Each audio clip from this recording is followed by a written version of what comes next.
Para nadie es un secreto la realidad de violencia y guerra en la cual el país ha estado sumergido por más de 60 años. Y en este podcast no solo hablaremos sobre esto, sino también entenderemos el papel de las mujeres en esta situación. Bienvenidos a nuestro podcast de Colombia, Espacio, Tiempo y Diferencia. Existen huellas de la violencia que son visibles, como las ruinas, heridas físicas, las ausencias motivadas por la muerte. Pero hay otras que son invisibles y que atañen al daño moral, a los traumas psicológicos, al deterioro de los valores sobre los cuales se constituye la humanidad. Si damos una mirada más cercana a las víctimas de este conflicto, vemos que hay una interseccionalidad con muchos otros factores que empeoran la situación, como la pobreza o la raza e incluso el género. Porque si bien los factores como la pobreza, la raza o la religión afectan a toda la comunidad en un nivel parecido, hay un tema muy fuerte de machismo y sexismo en el país e incluso en el mismo conflicto armado que hacen que vivir la guerra colombiana resulte más traumático al ser mujer que al ser hombre. Anterior puede ser una afirmación muy difícil de tragar entera, y con esta no se está disminuyendo el dolor ni el trauma que experimentan los hombres que tienen que pasar por esta situación. Simplemente quiero hacer énfasis en el gran golpe que representa para un individuo la interseccionalidad de estos dos eventos, es decir, que se crucen estos dos factores en la vida de una persona, ser mujer y vivir el conflicto armado. Esto se puede retratar en muchos casos y con muchos testimonios de mujeres que han tenido que vivir en esta condición. Y lo más triste es que la variable de ser mujer tenga connotaciones negativas, pero tristemente esta es una realidad indiscutible en el mundo en el que vivimos y más aún en el país en el que nos encontramos, que incluso sería tema para otro podcast entero. Como ejemplo inicial, un caso de desplazamiento forzado de la comunidad del municipio de María la Baja en Bolívar. La comunidad de Mampuján fue desplazada de forma violenta de su territorio en el año 2000 por un grupo de paramilitares, quienes amenazaron con que si no se iban les pasaría lo mismo que a los pobladores del Salado, en referencia a la masacre ocurrida un mes antes. Según el testimonio de los pobladores, los paras violaron a varias mujeres. 11 años después, con los diálogos de paz, se pudo evidenciar el daño psicológico y personal que este acontecimiento causó en las víctimas y sobre todo en las mujeres, pues fueron a estas a quienes más se les hizo difícil perdonar. Si bien las cifras permiten afirmar que 9 de cada 10 víctimas fatales o desaparecidas son hombres, es justamente en las mujeres sobre quienes recae el peso de la tragedia producida por la violencia.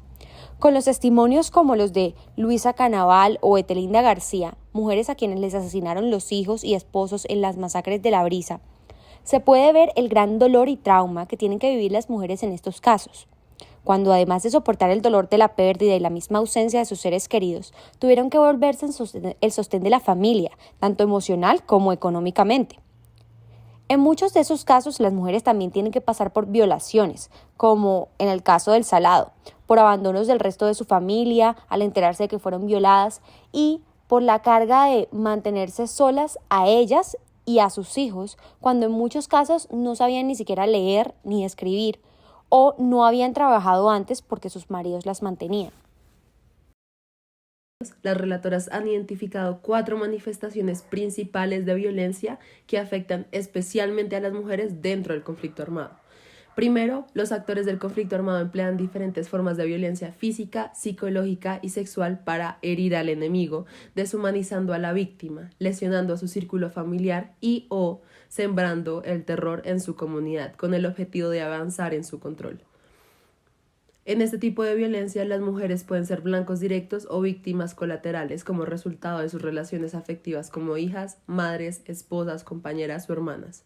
En segundo lugar, existe violencia destinada a provocar el desplazamiento forzado de las mujeres de su territorio y el consiguiente alejamiento de sus hogares, vida cotidiana, comunidad y familia.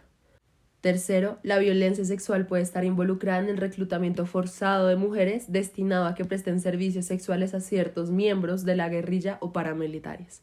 En cuarto lugar, existe la violencia destinada a someter constantemente a las mujeres a medidas de control social impuestas por los grupos armados ilegales en las comunidades o territorios bajo el control de estos grupos.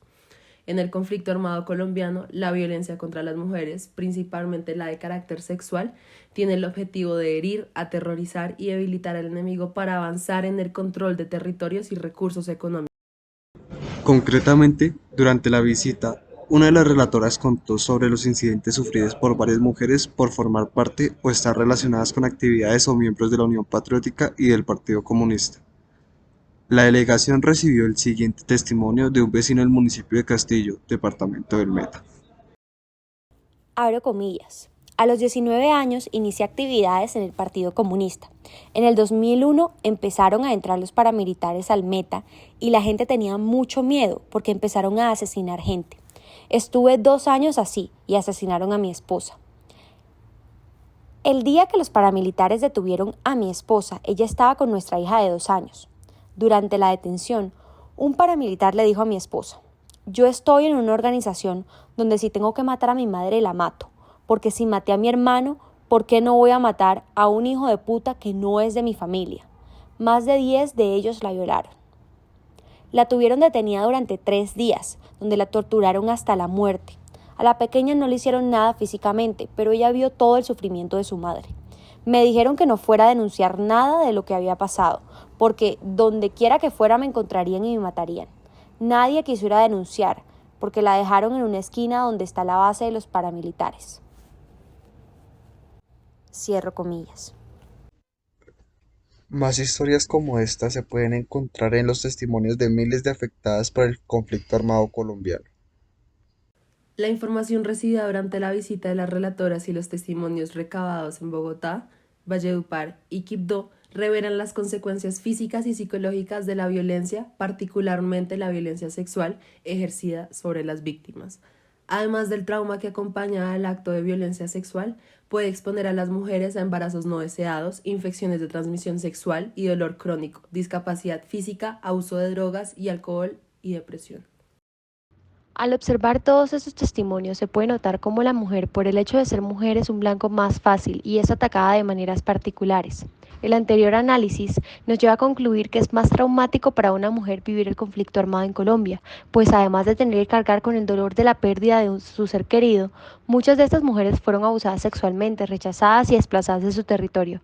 Además tuvieron que convertirse en el sostén emocional y económico para su familia al tener que ocuparse de las labores y roles que normalmente desarrollaban los hombres de la casa. Y por si fuera poco, tener que enfrentarse a un país machista con una ideología patriarcal en la que supuestamente si eres mujer no tienes las mismas capacidades que si eres hombre.